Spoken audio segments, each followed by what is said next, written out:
Et je me dis oh c'est trop intéressant et tout ce que fait la personne, et je m'écoute et j'ai le sort de truc cringy où je suis là comme ça, genre ta vanne elle était pas drôle, ou alors ta question. Donc en fait la personne qui va être le plus coupée dans cet épisode, sache-le, c'est moi.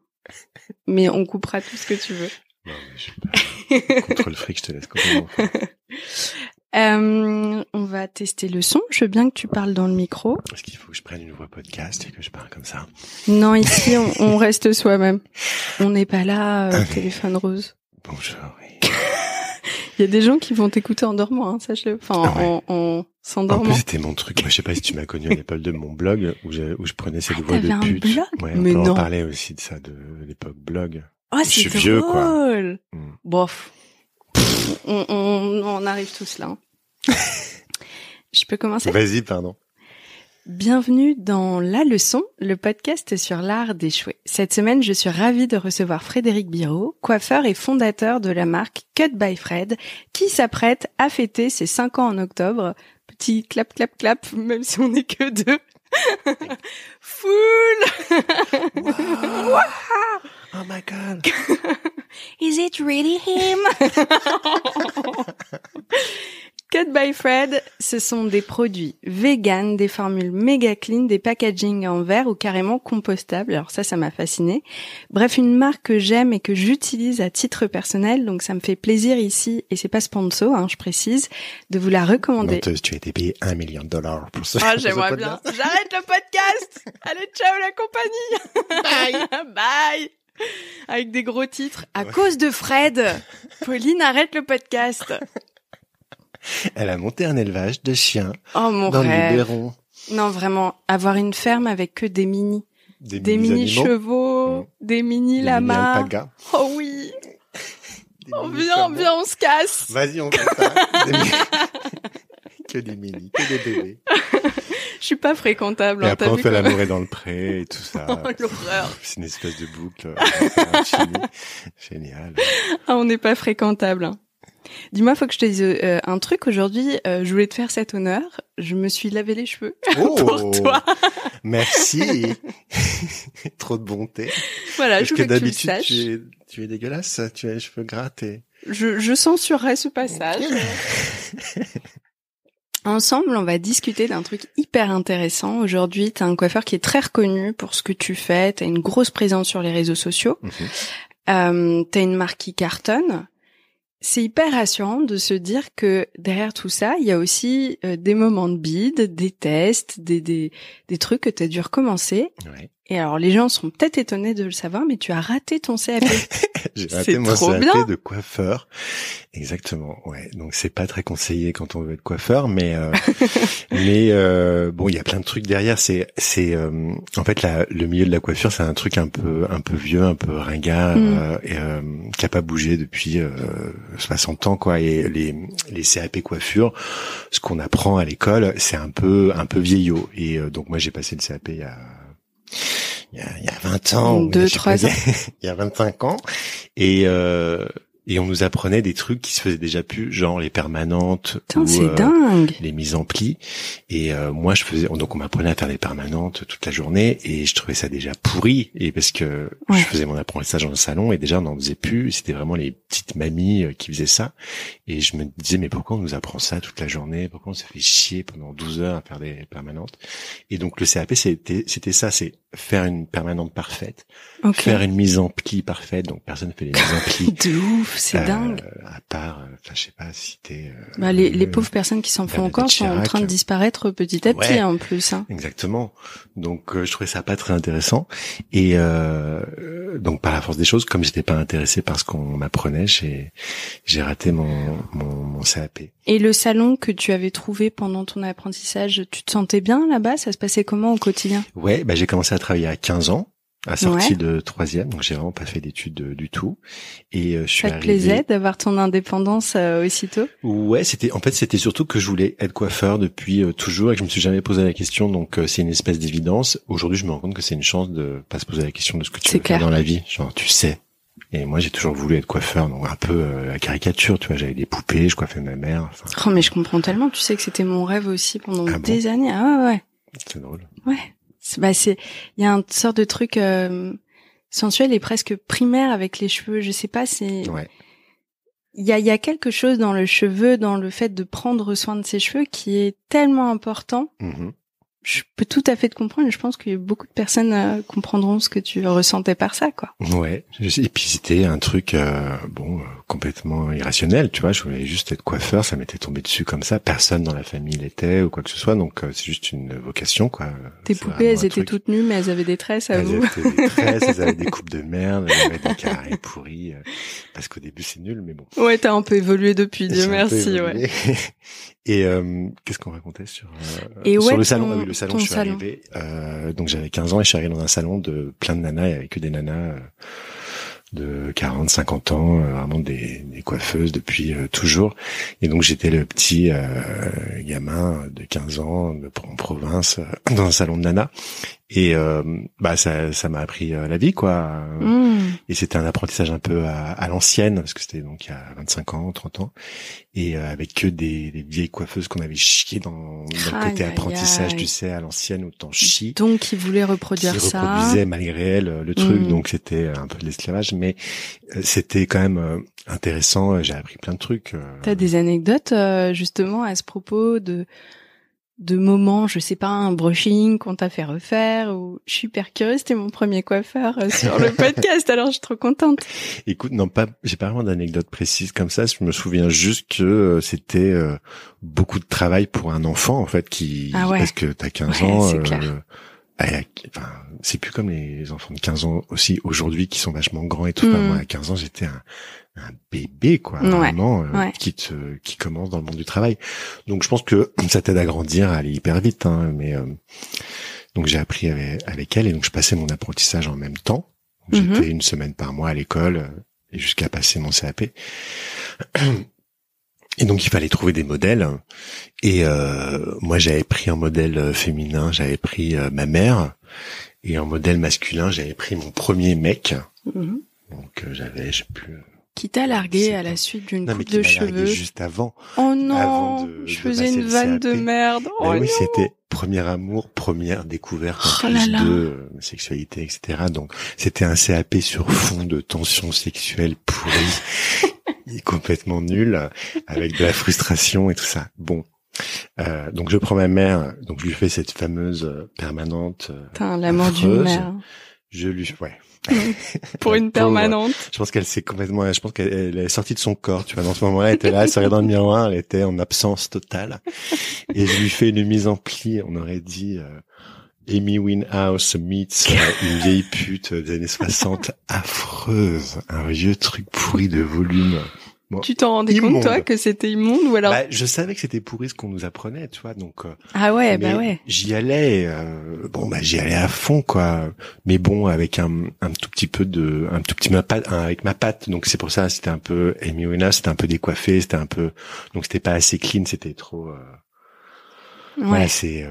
Selon les critères du CAP. Ouais. Et oui. Donc affreux, et lui hyper tendax d'avoir ce mec entre mes mains qui m'avait largué comme une merde, et je lui fais une coupe pourrie de Danny Briand, tu vois, parce que c'était vraiment de vieux crooner, parce que c'était la coupe qui demandait, tu sais, je fais en arrière un fondu nu que de côté hyper clean, et le mec était plutôt joli, et il se retrouvait, Danny Briand. Vraiment, c'est la référence. Et du coup, vraiment, je me suis un peu vengé, en fait. C'est ce que je suis en train de me dire, c'est génial, parce que déjà, de 1, tu te venges, et de 2, tu dis au moins, il a personne après moi, tu vois. Ta vie est terminée. C'est fini. Bon, après, j'ai plus une nouvelle. Je n'ai pas eu mon CAP. Ça t'a fait quoi, ça? Petit coup de poignard, et en même temps, franchement, ça aurait été abusé que je l'ai, quoi. J'avais vraiment pas bossé, de l'année, je faisais que râler parce que j'aimais pas ce qu'on nous apprenait. Je voulais vraiment être libre, faire des trucs, quoi. J'étais une espèce de lion en cage qui voulait coiffer et faire des trucs qu'il voyait dans les magazines, et pas du tout ce qu'on nous apprenait à l'école. Donc j'étais pas étonné, et en même temps un peu triste, parce qu'on m'avait dit, mes parents, enfin tout le monde disait, si t'as pas d'examen, tu peux rien faire dans ta vie, quoi. C'est vraiment c'était ce qu'on disait. Comme ça, et c'est peut-être encore un peu ancré aujourd'hui. Si t'as pas les études et le truc, peut-être que tu peux pas avancer. Et en fait, si, quoi. Je suis parti à Paris juste après avoir appris que j'avais pas mon CAP, je suis parti à Paris, donc à 18 ans. Enfin, je venais d'avoir mon permis. Mais alors, attends, tu sais que tu l'as pas. Moi, j'ai une question. Ça te dégoûte pas du métier? Toi qui as toujours su que tu voulais faire ça et qui te retrouves dans une école, en fait, qui t'apprend que des trucs qui te passionnent pas. Il y a pas eu un moment où tu t'es dit, mais en fait, moi, je savais pas que la coiffure, ça allait être permanente et, tu vois? Ben, il y a un petit peu, il y a de la déception et en même temps, je vois qu'il y a des choses dans les magazines ou à la télé qui sont pas pareilles que ce qu'on nous apprend. Donc, je me dis qu'il y a quand même un espoir, qu'il y a des choses ailleurs.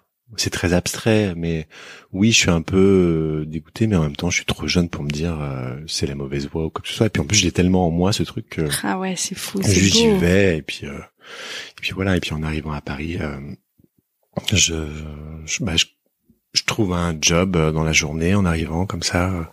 Il y a un salon qui me prend comme débutant quoi, pas coiffeur mais tu vois pour faire les shampoings et les trucs et on m'a pas demandé mon CAP. Donc je fais bon, on m'a rien demandé, vas-y, donc je fais le job quoi et je grandis comme ça de salon en salon et on me demande jamais si j'ai eu des examens ou si j'ai un CAP ou si j'ai un BP ou quoi que ce soit. Donc juste en fait c'est l'expérience et ce que j'apprends dans la vie tous les jours qui fait qu'on me donne des tâches supplémentaires petit à petit et que j'apprends en regardant, je trouve des mentors dans les salons où je passe. Je démissionne beaucoup, je change beaucoup, vraiment tous les ans, je passe d'un salon à un autre. Pour te former avec des techniques différentes. Oui, c'est juste qu'une fois que j'ai fait le tour du salon, que je trouve que je m'ennuie un petit peu, je vais ailleurs et puis je trouve quelqu'un qui m'apprend d'autres trucs et tout ça. Et puis après, tu mélanges tout, quoi. Tu fais ton truc. C'est intéressant de se dire qu'on t'a jamais posé une seule fois la question de ton CAP. C'est alors je sais qu'il y a des métiers, c'est fou, qui te demandent encore. Genre t'as eu combien comme mention au bac, quoi. Je trouve ça lunaire à 50 balais de continuer à te faire ça. Ouais. Mais en fait, les 3/4 du temps, c'est fou à quel point c'est une fausse croyance qu'on se met.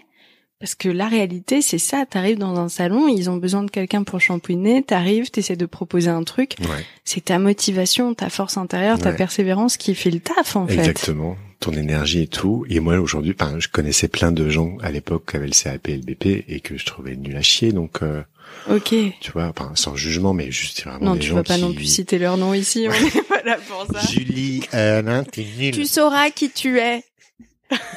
Toi qui travailles chez Franck Provost à Chalon-sur-Saône. Non, pas la précision. C'est pas vrai, en plus c'est un mensonge. Les gens de Chalon qui écoutent ce podcast. Là, je suis en train de se dire, putain, si jamais il y a une Julie dans le salon en question, je suis foutue. Elle est foutue. Bah écoute, bon, c'est comme ça. J'ai entendu que t'étais nulle. Donc voilà, ça ne veut rien dire en fait. Ça veut pas dire que t'as du talent, ça veut pas dire que t'es bon. Donc t'as raison, ouais.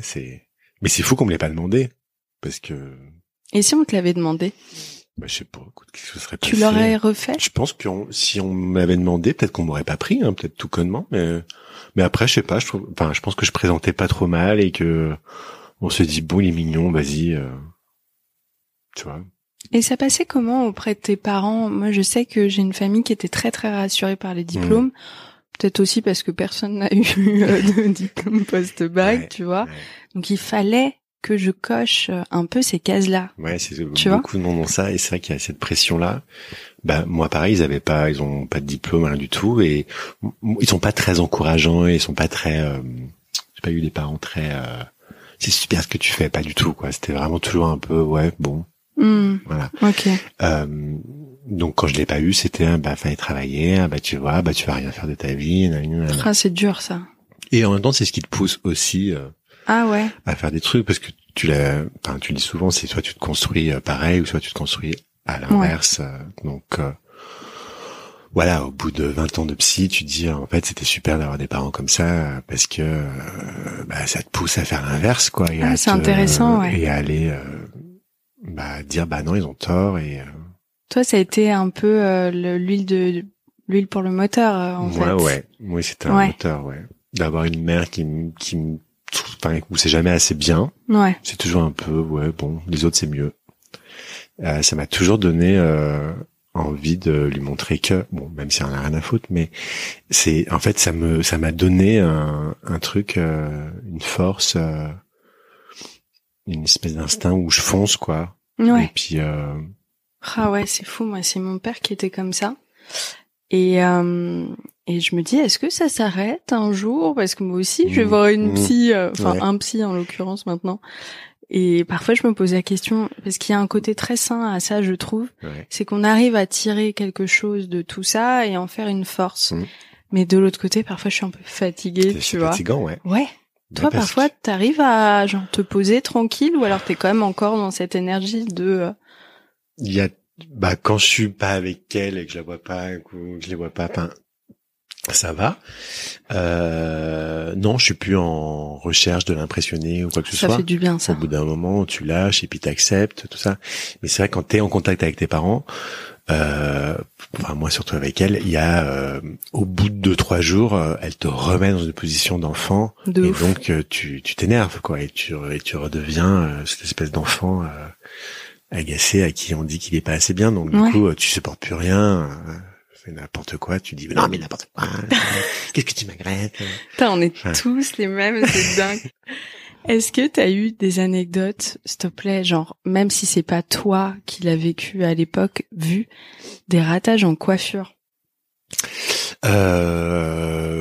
Oui, moi j'en ai raté plein au début, hein. C'est pas parce que j'aimais pas ce qu'on m'apprenait à l'école et que je me sentais ouais, je vais faire des trucs super, machin, que j'étais pas nul, hein. J'étais nul, hein.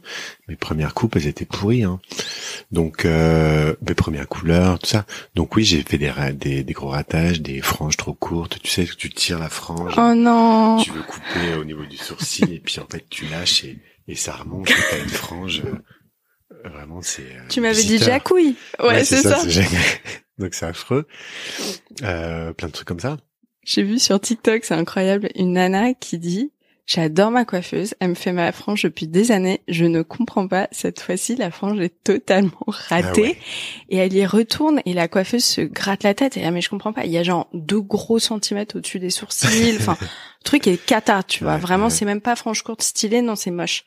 Et en fait, elles essayent de comprendre ce qui s'est passé et quand elle veut mettre les cheveux devant la tête de la nana qui s'est fait couper les cheveux spontanément hausse les sourcils. Et en fait, l'autre, à chaque fois, essaie de couper au niveau de la ligne des sourcils. Sauf que si tu hausses les sourcils quand de tu ouf, rebaisses, la cata. Voilà. Ça m'est déjà arrivé. C'est des petits trucs, c'est des petites erreurs Et tu fais quoi dans ces cas-là? Tu dis aux gens de pas bouger, quoi, de rester. Mais l'après, tu vois. Ah, l'après. Ouais. Ça pousse, hein. Oh putain. C'est pas très grave, hein. Faut accepter, hein. Donc il y a eu ça. Après, j'imagine plein de pseudo-ratages. J'ai dû faire des mèches une fois où les cheveux sont restés dans le papier. Tu vois, tu tires le truc au bac. C'est vraiment pas un mythe, quoi. C'est vraiment tu laisses une demi-heure de trop, le truc tombe, quoi. Alors les gens vont dire t'avais qu'à avoir ton CAP. Je suis pas sûre que le CAP permanente soit la réponse. Non. C'est juste une erreur t'as du monde, t'es au salon, t'en as 15 qui t'attendent. Tu laisses un peu poser, tu crois un peu trop en toi et puis voilà. Puis après tu le refais pas. Mais en général, après j'ai pas fait trop de. Ouais, ça c'est au début. Pas trop d'erreurs, quoi. Ma coiffeuse me racontait, je l'aime beaucoup. Elle vient de chez Franck Provo d'ailleurs. Donc tu vois. Elle s'appelle Julie. Elle s'appelle Julie. Et elle t'attend à la sortie. Qu'est-ce que je veux dire? Elle me disait en fait parfois il y a des ratés parce que les clientes mentent en disant non, j'ai rien fait sur mes cheveux depuis au moins 1 an et demi. Tu fais une couleur ou un truc et ça vire au vert parce que la personne s'est fait des couleurs elle-même. Ouais. Enfin, il y a des trucs qui sont indépendants de sa volonté, mais c'est des cauchemars, quoi. Ouais, les gens j'imagine que tu rentres chez toi, t'arrives pas à dormir, tu repenses à tes mèches qui sont tombées, non? Je sais pas. Oui. Carrément, c'est flippant. C'est un métier où, ils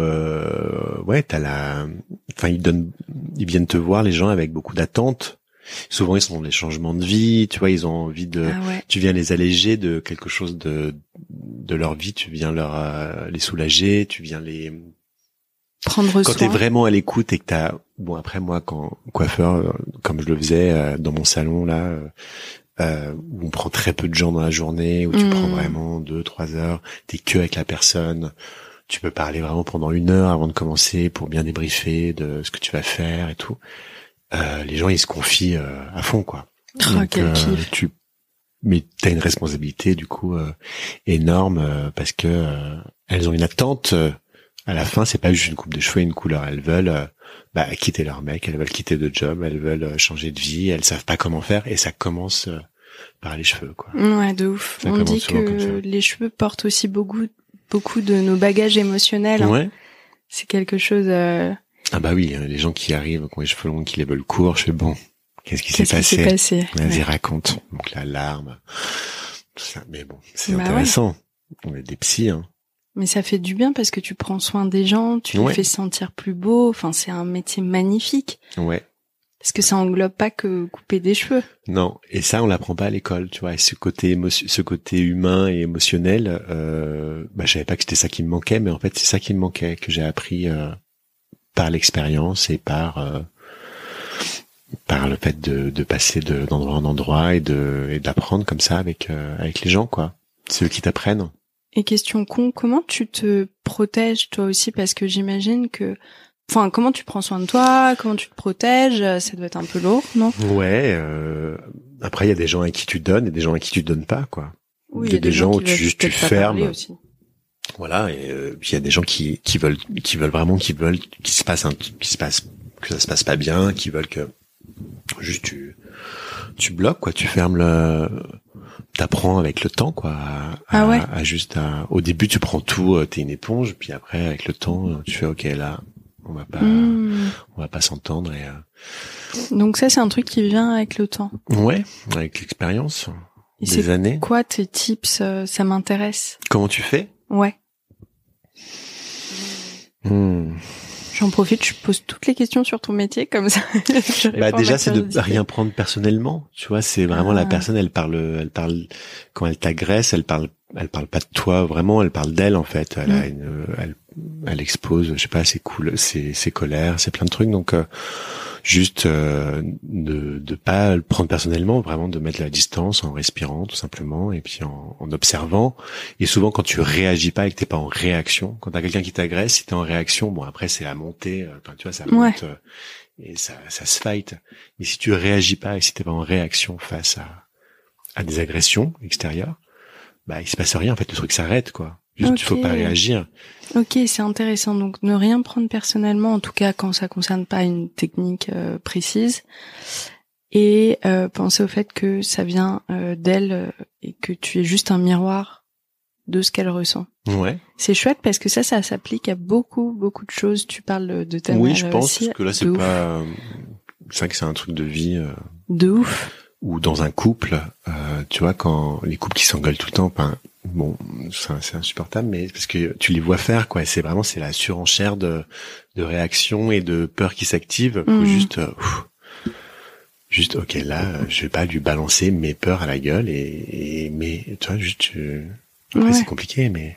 Ouais, et puis au bout d'un moment, ça devient un peu dégueu, où tu dis des trucs que tu penses pas, et tu te dis, mais attends, je lui manque de respect, enfin, ça devient atroce. Bah oui, c'est atroce. Juste, tu t'observes ton corps. Souvent, t'as une réaction physique, en plus, quand tu prends mal un truc, t'as le ventre, ou t'as la gorge serrée, ou t'as les mâchoires qui se serrent. Là, tu fais, ok, physiquement, là, il y a un truc qui s'active, ça va pas, juste, tu relâches, tu te détends, et puis, comme ça te permet de pas monter, ouais, aller faire un tour, aller marcher, souffler. Après, il y a des gens qui adorent être un peu d'y aller et que ce soit un peu rentre dedans la vie, mais moi je suis plutôt calme et posé et voilà, c'est une espèce de truc. Ouais, surtout si toute la journée tu as autant de contacts avec des gens et tout. Ouais, t'es obligé d'être un peu posé. De dingue. Les gens ils viennent déposer quelque chose, ils veulent changer, donc moi j'y vais en mode Bouddha du cheveu, tu vois. Genre vas-y, je suis prête, tu peux pas m'atteindre, quoi. Tu peux être introverti dans ce genre de métier ou tu dois être un extraverti? Moi je suis complètement introverti et d'ailleurs j'ai toujours été introverti dans les salons où je travaillais et j'ai appris à m'exprimer tout ça à travers mon blog, parce qu'on en a pas parlé, mais j'ai lancé un blog, donc il y a... Tu l'as lancé en quelle année? L'époque des blogs, donc il y a 600 ans, je crois. J'étais malheureusement déjà née, donc. Tu étais. Quand est-ce qu'on avait des blogs? C'était 2014, 2000... Ouais, c'était cette époque-là. Il y a une première vague comme ça, mais alors il y a eu 2012, 2014, c'était les blogs beauté et mode. Ouais. Et 2016, là, c'était les superstars. Ah ouais. dans mes Bah moi je souvenirs. pense que j'ai faisais partie des blogs beauté, tu vois, de l'époque où Trop donc il y avait cool. pas beaucoup et donc je faisais donc j'ai lancé un blog en même temps que parce que je faisais du cinéma à ce moment-là, j'étais coiffeur de cinéma et Ah mais c'est ouf, je savais pas ça. Ah bon? T'es rentré dedans comment? Et ben un jour j'étais dans un salon et j'ai fait un shampoing à Vanessa Paradis. Mais non. Ouais. Et elle m'a bien aimé parce que je parlais pas et que j'étais discret. Comme quoi être Non, introverti. mais voilà. Donc j'étais vraiment un peu limite avec des troubles autistiques, tu vois, vraiment comme ça très enfermé. Et puis j'avais Vanessa Paradis dans les mains. Et puis elle venait régulièrement, tout ça. Et elle avait un film que personne n'a vu, donc c'est rien que je te donne le titre. Mais elle avait un film qu'elle allait faire. The Shade. Bah franchement. Je te dirai le nom je te dirai le nom. Si t'as des auditeurs qui ont vu ce film, je leur offre. Non, j'en parle rien du tout, mais en tout cas, voilà, impossible de le voir. Et donc au bout d'un moment, elle se dit bon, il est discret, il va pas me faire chier, il est sympa, il fait le job et tout ça. Je lui proposais de faire un film. Et donc j'ai 18 ans, elle me propose de faire un film de cinéma. Donc moi je sais pas ce que c'est, enfin tu vois. Mais tu dis oui, bien sûr. Je dis oui et je pars avec elle 3 mois au Portugal faire un film qui s'appelle Atomic Circus et le retour de James Bataille. Tu rigoles, en noir et blanc. Je vois très très bien ce film. Il y a des passages en noir et blanc, mais il est pas en noir et blanc. Non mais je vois. Ah non, je confonds avec. Tu confonds avec la fuite sur le pont en noir et blanc qui est sublime. Moi je vois très bien Atomic Circus parce que c'était la grande époque où elle était avec Johnny Depp. Ouais. Ah bah oui. Je suis fan de Vanessa Paradis. T'as vu Atomic Circus et le retour de Je l'ai pas vu parce qu'il faut pas non faut plus. Pas déconner. Forcer, tu vois. 12 ans 13, je pense. Mais je vois très très bien ce film. En fait, j'ai des images de ce film. Ah ouais. Elle était très très belle. Vraiment, ah là elle là. était sublime. Elle était un peu elle est rousse. gentille en plus. Elle est trop mignonne. Donc elle était avec Johnny à l'époque, Depp. Johnny Depp. Et donc on est au Portugal et je fais un film avec elle et donc j'apprends à faire du cinéma avec elle, quoi. Je me retrouve direct coiffeur de star alors que j'étais shampooineuse, quoi. Vraiment, mais t'avais 18 ans. J'avais 18 ans, ouais. Putain. Presque 19 ans. Donc Comme je fais un quoi film avec elle. Et après, en fait, ça s'enchaîne comme ça. Il y avait d'autres gens qui, tu sais, quand t'en fais une et puis en plus t'en fais d'autres. Et donc après, il y en a eu d'autres. Et après, j'ai rencontré à cette époque-là Mélanie Laurent, qui avait fait un film qui s'appelle Je vais bien, ne t'en fais pas. Elle démarrait quoi aussi. Elle venait de et vraiment Mélanie, c'était un peu quand on avait le même âge. Enfin, on a toujours le même âge et c'était un peu ma sœur quoi. Elle venait tout le temps au salon, je m'en occupais tout le temps, elle m'invitait chez elle, tout ça. Et donc elle m'a pris sur ses films aussi, sur les promos. Et Mélanie, elle m'a vraiment ouvert des portes, elle m'a fait vraiment faire le tour du monde et je l'ai coiffée pour tout quoi. Quand elle a fait le Tarantino, j'étais avec Brad Pitt à Los Angeles. Arrête.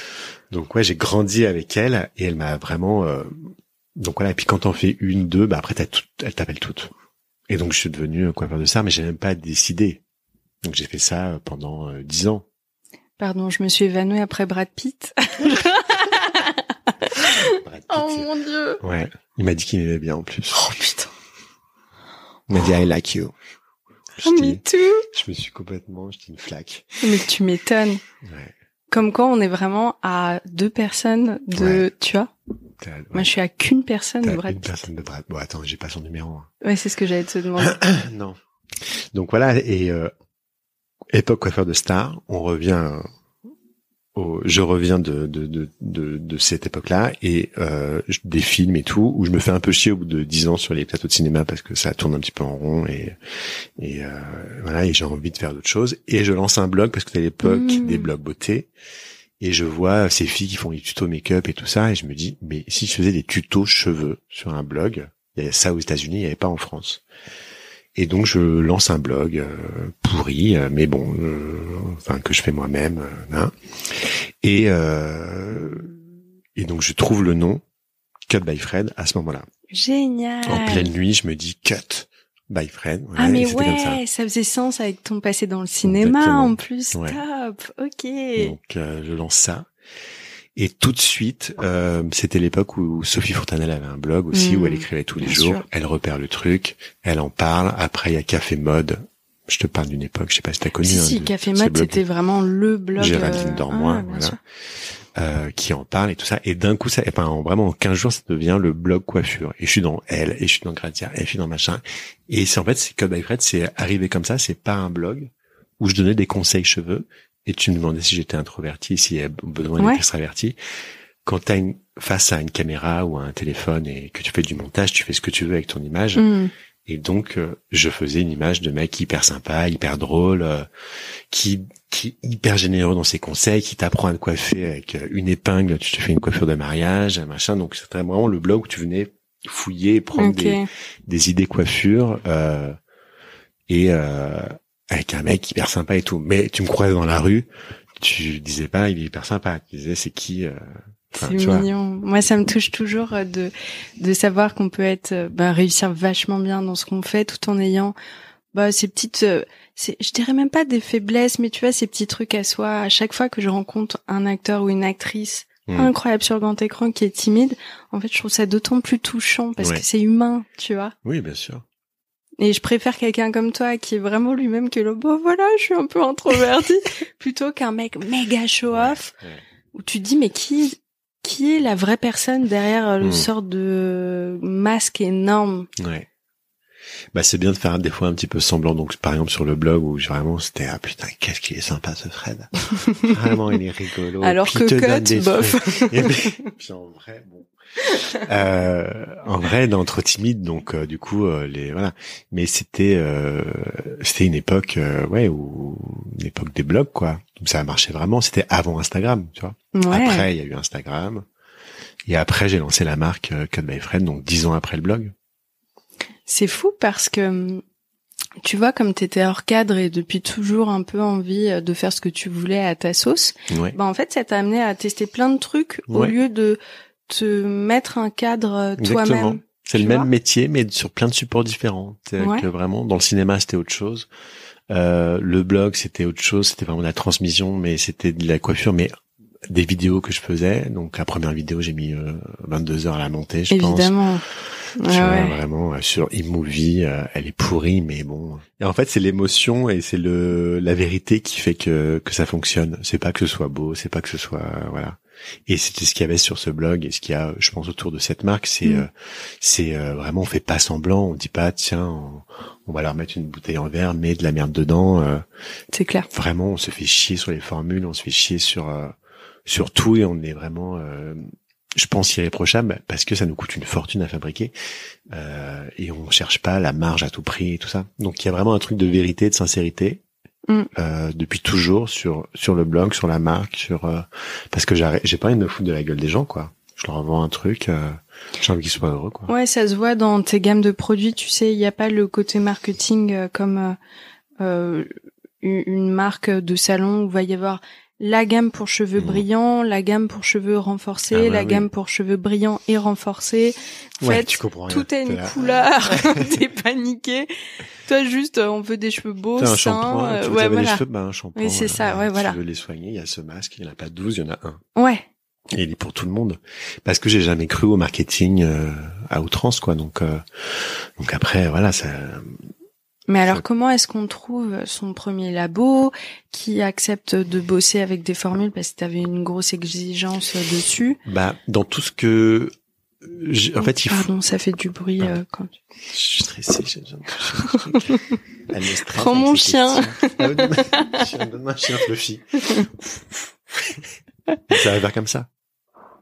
Ouais, ça passe à l'ASMR total. Toutou. Bienvenue sur Toutou Podcast. Qu'est-ce qu'on disait? Oui. Au départ, comment tu trouves ton labo tu te plantes, et tout? Évidemment. Ah ouais. Parce que c'est le principe et c'est le but de ce podcast. Oui, oui, aux un échecs. Donc, je me plante. Donc, je cherche en fait, le processus créatif, je me suis rendu compte qu'il était toujours pareil. C'est que tu as une idée, tu as envie de faire quelque chose. Au début, tu cherches des solutions chez les gens. C'est-à-dire que tu poses la question, qu'est-ce que tu ferais, qu'est-ce que tu ferais, comment tu ferais, et donc tout le monde parle de lui et tout le monde donne son avis, tout ça, donc tu demandes aux autres. Et après, avant de se lancer en tout cas, Enfin, chez moi, c'est toujours ça. C'est toujours, ça prend beaucoup de temps. C'est d'abord, je demande l'avis aux gens. Ensuite, je me dis non, mais j'ai pas le matériel qu'il faut. Non, mais j'ai pas. Enfin, si je me lancerais dans là. le podcast, je dirais non, mais là, il me faut tel micro. Non, mais là, si j'ai pas le bon ordinateur, je pourrais pas le faire. Non, mais là, il me faut tel truc. Non, non. Et je me lancerais vraiment, enfin, au bout d'un an, parce que je perds un temps infini pour la marque, c'est la même chose. Donc, je demandais à plein de gens, puis je rencontrais pas forcément les bonnes personnes qui me disaient, ah ouais, je vais te la faire, ta marque. Et ils me faisaient des pauvres formules de merde et ils me demandaient 10 000 balles. Ok. Et donc, parce qu'il n'y avait pas de travail derrière. Donc, du coup, je changeais, j'allais voir quelqu'un d'autre. Jusqu'à ce que tu rencontres les bonnes personnes qui croient en ton truc et qui veulent t'aider et qui veulent pas t'arnaquer, quoi. Mais donc, faut vraiment se planter. Et, en tout cas, faut toujours faire, quoi. C'est vraiment le but, c'est toujours de se lancer et c'est de faire. Oui, c'est comme la première vidéo, tu le disais, elle est un peu pourrie, mais si tu la fais pas celle-là, tu vas jamais t'améliorer et donc il y en aura jamais de deuxième. Et l'important, c'est de faire. Et souvent, les gens se bloquent sur et du coup ne font rien. Ils ont des très bonnes idées, mais comme ils sont dans une espèce de quête de perfection ou de je sais pas, ils veulent que ce soit nickel, bah du coup le truc sort jamais, quoi, et se fait pas parce qu'ils trouvent ça toujours pourri. Alors qu'en fait les débuts sont hyper touchants et sont hyper mignons, quoi. Et puis ce que tu dis, moi je trouve ça très juste aussi sur la deuxième pensée. Méfiez-vous toujours de la deuxième pensée. Souvent, j'ai remarqué chez moi, mais chez mes copains aussi, donc j'ai l'impression que c'est quand même un peu universel. Il y a une sorte de premier élan, tu sais, du trip, où tu commences à presque être dans une sorte d'hypnose de je vais faire ça, machin et tout.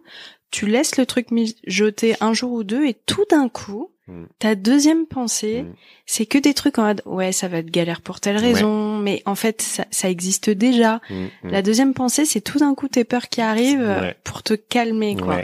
Je dis pas de foncer tout le temps tête baissée, mais en tout cas être quand même consciente de la deuxième pensée qui est pas toujours qui a un gros frein, quoi. C'est vrai que le premier jet de génie entre guillemets, un truc qui arrive, il est hyper agréable à avoir quand tu fais c'est grisant un peu, vraiment t'as une espèce d'excitation, tout ça. Après des fois c'est bien que ça redescende parce que c'est vraiment, sinon t'as 15 000 idées par semaine. Surtout, on se kifferait beaucoup trop, tu vois. On aurait un sort de syndrome de... C'est vraiment génial. J'ai fait vraiment plein de trucs cette semaine. J'ai lancé 12 marques. Donc non, c'est bien. T'en se calmer. Mais en tout cas, de faire et en faisant. Moi, en tout cas, j'apprends en faisant. Donc vraiment, je sais que je vais me planter à chaque fois que je fais un truc. Et je te disais tout à l'heure en off que les échecs colorent ma vie, mais vraiment c'est ça, et de manière plutôt joyeuse, parce que à chaque fois, je sais que ça va pas être bon du premier coup. Ok. Et mais en tout cas, je sais que je vais apprendre du premier échec et recommencer 2, 3 fois, et au bout d'un moment, ça sort et c'est juste. Et c'est bien. Mais il faut que je me plante 15 fois pour y arriver. Donc maintenant, j'ai vraiment besoin presque de ces échecs qui sont plutôt rassurants. Si tu fais tout bien tout de suite, bon. Ouais, c'est comme l'iPhone, quoi. La première version updatée, elle est toujours un peu pourrie parce qu'ils essayent de tester et d'avoir des retours des clients, et c'est toujours la deuxième qui est la meilleure. La vie, c'est comme l'iPhone. C'est tellement consumériste comme phrase, tu sais, genre. Capitaliste podcast. Tu me disais hors micro tout à l'heure que souvent toi, du coup, tu fais tout 2 fois, c'est ça? T'échoues une fois et la deuxième, ça, c'est parce que ça te rassure? Bah ouais, c'est ce que je te disais, c'est vraiment, ça fait partie du process. Comme pour moi, l'important c'est de faire. Du coup, je me lance. Okay. Je sais que je vais me planter, mais je me lance, et après, je vois que c'est pourri et je recommence et je fais un peu mieux ou voire très bien. Voilà, je peux commencer 2-3 fois des trucs. Moi, j'ai une baraque où je fais mes travaux moi-même, parce que je ne trouve pas d'artisans là où je suis qui veulent travailler, qui veulent venir chez moi. Et donc, du coup, je me suis lancé et j'aime bien ça. Bien. C'est le meilleur exercice. J'adore. Ouais. Moi, j'aime bien. Donc, je te refais les salles de bain. Vraiment, je me lance dans les trucs. Je dis bon, bah là, je vais faire une cuisine en béton. Ouais, vas-y, quoi. Et donc, je prends des plaques de béton. Je cherche des trucs. Je regarde 12 000 tutos. Je m'informe, je regarde. Après, je fais un truc à ma sauce. C'est un peu pourri. je recommence, j'ajuste ou je défais, je recommence complètement. Et après, au bout d'un moment, c'est bien. Trop Donc bien. je perds du temps. Ouais. Mais en tout cas, j'ai pas peur de le faire. Et après, aujourd'hui, je regarde ma cuisine, je trouve que c'est la plus belle du monde parce que elle est charmante, quoi. Tellement d'imperfections, mais charmante parce Puis que je l'ai fait. quelle fierté, ouais. Ouais, c'est super. Donc maintenant, je me lance dans des trucs complètement aberrants. Je coule des chapes de béton, je fais des tables en béton, je fais plein de trucs. Je regarde sur YouTube et je me lance. Tu vas revenir chez moi, j'ai besoin d'une table de basse dans ma chambre. En plus, il se retourne pour regarder ce qu'il pourrait faire. Tu vois cette table en travertin là. Elle m'a coûté très cher, donc fais gaffe à ce que tu dis. Il faut pas la critiquer. Je te l'ai fait pour 40 €. Non mais ça, je te trouve un tuto TikTok pour faire une fausse table en travertin. Je te le fais. En papier mousse. Le truc, vraiment, tu sens l'idée de merde. Mais non, ça se trouve des plaques de travertin comme ça, je te le fais. Waouh. Donc voilà, c'est. Mais en fait, quand même, je trouve qu'il faut se lancer. C'est vraiment de faire qui te permet de. Enfin, c'est tellement bien, quoi. Et puis des fois, en faisant, tu te rends compte que c'est pas ça. Tu vois, moi, j'ai lancé plein de trucs où j'étais persuadé, tu vois, parce que t'as l'idée, tu te dis c'est ça qu'il faut que je fasse. Et tu te lances dans quelque chose. Tu fais une formation d'un nouveau truc et tu as l'impression que ça va être ta nouvelle vie. Et en fait, pas du tout. Ouais, faut pas avoir peur aussi de se dire non, en fait, ça le fait pas. Non, c'est pas bien, en fait, c'est pas ça. Oui. Et bye. Et ma mère me disait un truc qui est complètement faux. Alors, pourquoi le trancher? Elle me disait un truc complètement faux. Elle disait, tu commences tout et tu finis rien. Ah, c'est mon problème, ça. Eh ben non. Parce qu'en fait, qui a dit qu'on devait finir? C'est quoi cette injonction de merde? Qui a dit qu'on devait finir? Non. L'important, c'est de faire, c'est tout. Avec la plus grande des libertés, tu fais, et en faisant, tu te rends compte que c'est pourri, tu finis pas. Next. On n'est pas obligé de finir. Et c'est un truc de vieux qui, je sais pas, on leur a dit ça, donc du coup, il faut finir les trucs, tu sais, faut un peu se fouetter comme ça, je vais jusqu'au bout, je vais en chier. Mais non. J'ai terminé le livre 100 ans de solitude juste par principe, alors que c'était vraiment le moment le plus atroce de mon parcours littéraire. Vraiment, 100 ans de solitude n'a jamais aussi bien porté son nom, son titre. Juste parce que cette injonction, mais t'as trop raison, en fait. Personne n'a dit qu'il fallait terminer. Puis la vie, elle est quand même déjà compliquée. Est-ce qu'on va pas se rajouter des trucs relous comme ça? C'est bon, quoi. On n'a pas le time. Raison de ouf. Je ne prends aucun plaisir à le faire. Ça ne me remplit pas de joie. Je passe à autre chose. Non, mais sinon, moi, j'ai fait un atelier de poterie. Je voulais faire de la poterie comme tout le monde. Je voulais faire un CAP, quand même. Donc là, bon, peut-être que je l'aurais raté aussi. J'ai pas osé faire la vanne. Donc t'inquiète. Non, mais je vais le rater. De toute façon, je m'en fous. Je serai potier. De toute façon, je m'en fous. Non, mais au bout de 15 jours, je me suis rendu compte que ça me faisait chier. Que j'aime bien acheter des belles tasses, quoi, mais en fait, que j'ai pas envie d'être potier. Là, la semaine prochaine, je vais faire un stage de tufting. Je sais pas ce que c'est. Mais non, je sais pas ce que c'est. Le tufting, c'est un gun et tu mets de la laine et tu fais des tapis comme ça. Tu vois des TikTok cool. un peu comme bien sûr, bien sûr. Tu vois, ça, je te le tufte, ton sac, là, avec marqué. T'as la table basse, le sac à main. Moi, je voudrais bien un petit tapis. C'est la meuf qui donne, qui commence à donner ses... Tu sais ce que je vais faire la semaine prochaine? Pendant mon stage, je vais faire la tête de mon chien. Je vais faire un tapis avec la tête de Léon. C'est trop cool. Donc, si tu veux, je te fais ton chien, quand je suis tufter. Oui, le souci, c'est que, alors, pardon, mais dire je suis tufter, c'est trop stylé. Ouais. On a l'impression que t'es à Berlin et que tu sors du Berghain. J'adore. Et profite-en parce que dans 4 semaines, je dirais non, mais c'est pas pour moi le tufting. Ah oui. Donc il y a quand même une courte fenêtre où faut que je passe ma commande. Putain, la tête de mon yinche. Vite, tu peux me faire ta raro. Regarde. Oh bébé. Ah oui, je veux ma tête en tapis, s'il te plaît. Et puis comme ce sera tes débuts, ce sera juste un smiley, tu vois, avec 2 yeux. Et 2 grosses oreilles fluffy. Non, mais blague à part, dans tout ce que tu me dis, j'ai l'impression que ça t'a donné confiance en toi. Ouais. De tester plein de trucs, de faire un blog, de se dire en fait je peux y arriver et ça peut marcher, de lancer ta marque et tout.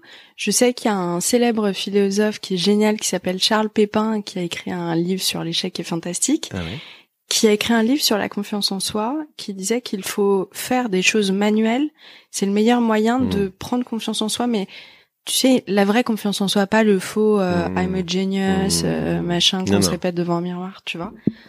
Et c'est trop chouette, ça. Ouais, bah il a raison parce que en fait c'est d'être dans le corps et de faire les choses, donc le faire manuellement par exemple. En fait, de bouger le corps. Quand t'as ton idée, tu la mets en action très vite, parce qu'après sinon elle reste que c'est vrai. dans l'imaginaire et elle se fait pas. Donc vraiment, tu te mets en action avec ton corps et tu fabriques et tu fais et tu te lances et tu machin et tu cherches. Et après, t'as le droit de t'arrêter. T'as le droit, oui, ça fait du bien, de dire stop et de pas continuer parce que finalement c'est pas pour toi. Mais au moins t'as essayé. Et ça nourrit aussi tes autres business. J'imagine que la créativité. Ouais. Nourrit tous les domaines, ta marque. Exactement. Tu coiffes encore? Je coiffe plus. J'ai arrêté il y a pas très longtemps. Là, il y a 7 mois. Ah ouais. Ça. J'ai décidé d'arrêter parce que je voulais avoir du temps et de l'espace. Parce qu'il faut aussi avoir de l'espace dans sa tête et pour faire autre chose. Je suis dans un changement de vie où j'ai envie de faire d'autres trucs. Donc là, j'ai envie d'être. Je fais du Kundalini Yoga que j'aime beaucoup. Oh, trop cool. Et du breathwork. Et donc, j'apprends aux gens à respirer et tout ça. Donc, c'est toujours du bien-être quand même. C'est toujours un peu apprendre aux gens à se sentir bien, tout ça. Je le faisais par les cheveux avec, en les aidant à se trouver beau et tout ça. Et aujourd'hui, je trouve qu'en fait, je fais la même chose quand je donnais un cours de yoga hier et de breathwork. Ils étaient détendus, ils se sentaient bien et tout ça. Et en fait, je les ai retrouvés dans le même état que quand ils sortaient de mon salon. Donc, en fait, je fais pareil, mais. C'est intéressant. C'est drôle, en fait. C'est ça qui me plaisait. C'était pas de couper des cheveux, c'était pas de colorer, c'était de révéler quelque chose chez les gens. Et, moi, j'aime bien faire ça. Ok. Oh là là, je te souhaite vraiment, de t'épanouir dans ce nouveau truc. Ça, je trouve que ça te va trop bien. Et que ça fait vachement sens avec tout ce que tu me décris. Je trouve que c'est un joli parcours parce qu'il y a plein de choses différentes, mais tout fait sens. Ouais, j'ai l'impression que ça. Puis de toute façon, on change. La vie, elle est cyclique, donc faut pas avoir peur de changer. Bien sûr. Quand je fais 20 ans de coiffure, au bout d'un moment, voilà, j'ai commencé à 15 ans. C'est normal qu'à 40, c'est tu clair. veuilles aller sur un autre métier, autre chose, quoi. Ouais, parce que tu vois, quand tu fais des études à un circuit, genre école de commerce ou truc comme ça, tu commences à 23 ans, 15 ans, comme tu le dis, mais t'es un bébé. Et t'as déjà 10 ans quasiment de taf derrière toi, quoi. Ouais. C'est un truc de dingue. À être debout, c'est dur, en plus, comme physiquement, c'est dur. Donc, maintenant, tu passes à autre chose. Si t'as envie de passer à autre chose, tu passes à autre chose. C'est normal. Faut s'écouter, quoi. J'allais te poser la question, c'est quoi ton prochain rêve? Mais du coup, du coup, c'est d'être yogi. Yogi Tofter. Moi, c'est de faire des tapis avec la gueule de mon chien et donner des cours de yoga. En vrai. Mais tout en même temps, je précise. Oui, non, mais de toute façon, moi, j'ai plus d'ambition dans la vie. Quand j'étais jeune, je voulais vraiment être coiffeur star, partir à New York. Vraiment. Mais tu l'as fait. Et en fait, j'ai tout fait. Mais et aujourd'hui, vraiment, moi, ce qui me rend heureux, c'est de promener mon chien à Belle-Île, où j'habite, d'être en contact avec la nature et de faire du bien aux gens en les faisant respirer, en les aidant, machin. Basta. C'est-à-dire que je ne veux rien acheter, je ne veux rien avoir, je n'ai pas envie d'une Rolex ou d'un truc ou d'un machin. Vraiment, je veux promener mon chien. C'est tu vois, c'est... Ah ouais, je vois bien. Tu parles à une taureau, donc moi j'aime la nature, j'aime manger. Ouais, des petits trucs tout simples comme ça. T'es tellement heureux avec tout ça quand tu comprends que c'est ça, le réel bonheur. Et que t'es rempli. C'est-à-dire que vraiment, tu sens le sentiment de prendre mon chien, que t'as rigolé un peu, que t'as vu des gens sympas, que t'as fait un truc qui te plaisait. Tu parles en plus quand t'as un chien, c'est génial parce que tu discutes avec plein de gens que t'aurais jamais rencontrés sinon. Moi, j'adore, je trouve ça tellement positif, quoi. Tout le monde te sourit aussi dans la rue. Puisque t'as un chien mignon. Parce que c'est des merveilles. Bah oui. Bien sûr. Ayez des chiens, ne les abandonnez pas, par pitié. C'est le bout du rouleau, je pleure à chaque fois. Ah ouais. Faut que j'arrête d'être abonné à des refuges sur Instagram parce que moi je pense que je vais finir avec une meute. Là je peux pas lui faire ça à mon chien parce que c'est un chien roi, tu vois, c'est un bulldog. J'ai depuis 10 ans. Je vais jusqu'au bout. Et après, je pense que j'ai une meute. Mais à Belle-Île en même temps, tu peux te permettre moi. Je vais avoir une meute de chiens abandonnés. Je peux pas à Paris, tu vois, mais non. Viens, on fait une meute, on fait un refuge. Non mais la troisième fois, genre ça fait déjà 2 fois Fred, la troisième. Un refuge de chiens abandonnés. Non mais attends, quand j'étais petite, je disais parce que pour moi être vieille c'était 60 ans, tu sais, et puis tu vois. Oui. Je disais, de toute façon, c'est simple. À 60 ans, je quitte la France et je pars vivre dans un refuge de bonobos. Ah oui. Et j'abandonne tout. Et j'avais pas juste conceptualisé le truc que peut-être que j'aurais des enfants. Ouais. Non. Et vraiment, je comptais passer la fin de ma vie dans un refuge de bonobos. Donc quand tu me dis ça va être parle de ouf. bien. Oh, mais avec ta meute là. Et tu feras du yoga avec des chiens. Tu sais, c'est un concept qui marche grave. Oui. Sauf que c'est pas des pupilles, ça va être des vieux chiens à un moment donné. Oui, mais c'est trop Mais ça va être trop mignon. mignon. Attends, ils sont presque plus gentils, Ah ouais. les vieux toutous. Bien sûr. Ils sont patients, ils sont en mode j'ai tout vu, j'ai tout vécu. J'ai tout vu, j'ai été abandonné 15 fois. Ça, c'est Régine, notre Oui, chien. le chien, c'est Régine. Est-ce qu'il a une voix, ton chien? Ah bah Tara, ouais, je l'entends bien. C'est ouais. quoi, non mais c'est quoi sa voix que tu lui donnes? Parce que tu l'as fait parler. Ah non, mais oui, tu l'as attends, fait sa parler. voix, mais les pauvres, je vais leur crever les oreilles parce que je suis là. C'est une voix aiguë. Non, mais c'est pathétique. Je suis là. Ça va, Comme dans la série avec Foresti, tu sais, quand elle fait, je sais pas si tu Ouais. l'as vu, quand elle fait Avec- parler avec son chien tout le temps. C'est trop Et drôle. elle le fait dans la vie. Donc, tu vois, quand elle ramène le mec à la maison, et Qui fait comme ça, qui fait, hey, je suis la seule paire de couilles de cette maison. Et encore, peut-être qu'il l'a plu. ouais. Donc, moi, je le fais parler, Léon, pareil, je le fais C'est parler. quoi sa voix à Léon? Moi, Léon, il est C'est un odieux. bulldog, C'est comme hein. si nous, ouais. Ouais. Donc, il fait toujours la gueule et tout ça. Et donc, c'est pas un bulldog anglais comme Foresti, mais c'est un bulldog français. Je préfère les Français, mais faut pas trop le dire, mais je préfère les Français. Moi, j'aime tout, de toute façon. Et je fais genre, il nous déteste tout le temps. Donc, parce que tu sais, il a toujours l'impression qu'il nous regarde comme si on était juge. vraiment des gros cons et qu'il nous Ouais. juge. Et donc, il nous parle toujours mal. Il fait toujours, connard. De toute façon, je vais me promener, mais de toute façon, je t'aime pas. Vraiment, c'est pour te faire plaisir, j'en ai rien à foutre. Alors, il parle vraiment, il est désabusé, il en a rien à Il branler. remue du cul quand il Ouais, il marche ou remue. pas. Il Ouais. dandine. Et il râle, et il bave, et il pète et Oh tout. putain. C'est une honte. Ce chien, c'est une honte. Et pourtant, c'est ma merveille. Non mais attends, quand tu ramènes un mec pareil et que le chien pète, va bah, dire que c'est le chien, enfin tu vois. Genre je te promets, c'est pas moi, c'est Léon, ça lui arrive quand il a mangé trop de croquettes. Ah la gênance. Moi, je suis avec quelqu'un depuis 10 ans, donc Ah, on a pris ça ensemble, va, donc c'est ça notre va. enfant, tout va bien. Et on a un Tout vrai va enfant humain aussi ensemble, Oh. donc je fais la différence. Mais d'ailleurs, cet enfant humain, Mais alors Léon, je lui comment je lui dis, bah tu vas avoir un frère. Je ouais, dis à c'est Léon, ça. tu vas avoir un frère. Et donc notre fils, il s'appelle Kido, donc oui, Oh. c'est chelou comme nom, mais il s'appelle Il a Kido. quel âge? Il a 2 ans. Oh petit bébé, il va grandir à Belle-Île quoi. Entre Belle-Île et Paris, ouais. Il fait les deux. La meilleure vie. Il fait les deux. Il a sa mère à Paris et donc on fait une semaine, c'est de la garde partagée. Ouais. Donc vraiment, on parle de tous les sujets sur ce podcast. Mais moi ça m'intéresse. Moi j'adore. Bah oui. Mais on C'est s'était dit intéressant. qu'on allait partir là-dedans et qu'on allait discuter de plein de trucs. hein. Oui, C'était- c'est une discussion de toute façon. On le savait. Et du coup, oui, Léon a Donc, vécu Léon, il a un comment petit frère. l'arrivée.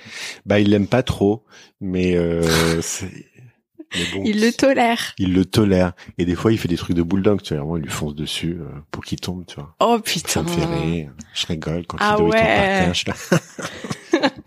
Ça me fait marrer. C'est bien, Kido, ça t'apprend la vie, tu vois. Se relever après un échec.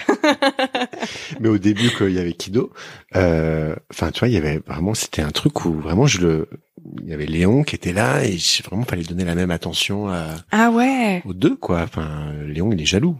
C'est un enfant roi aussi, donc c'est dur de. Mais bon, là, ça y est, ils trouvent leur rythme tous les deux. Oui, 2 ans, ça va, il commence à marcher. Oui, oui. Je parle de Léon, hein. Je rigole, Ouais. c'est ça, genre, la meuf qui mélange tout. On va s'arrêter sur ces belles paroles parce Oui. que là, on y est demain. Moi, je vais avoir un montage monstre à faire à cause de toi. suis Si désolé. on y est jusqu'à demain, imagine. Le podcast qui dure 4h15. Partie 12, partie 13. Dénouement, tu sais, genre. Bonus, c'est le truc qu'on n'en peut N'applaudis pas. plus. C'est bon, la vie de Fred, on en a rien à foutre. Oh on là s'en là. fout, C'était intéressant, mais jusqu'à la 4e Cut. heure 30. Bah ouais, Ouais, stop. cut. Cut by Fred. Cut. Waouh. Bye. Fred. Merci beaucoup et joyeux Merci anniversaire à toi. ta marque. Merci. Ciao, ciao. J'espère que cet épisode vous a plu. pour suivre les coulisses du podcast. N'hésitez pas à me follower sur Instagram, @Paulette_Grisoni, sur Twitter, podcast LL en majuscule, ou sur Facebook, La Leçon Podcast. On se dit à très vite pour un nouvel épisode.